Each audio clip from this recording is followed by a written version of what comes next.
Romeo, Romeo, wherefore art thou Romeo? Deny thy father and refuse thy name, or, if thou wilt not, be but sworn, my love, and I'll no longer be a Capulet. Shall I hear more, or shall I speak at this?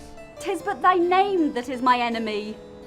Thou art thyself, though not a Montague. What's Montague? It is nor hand, nor foot, nor arm, nor face, nor any other part belonging to a man.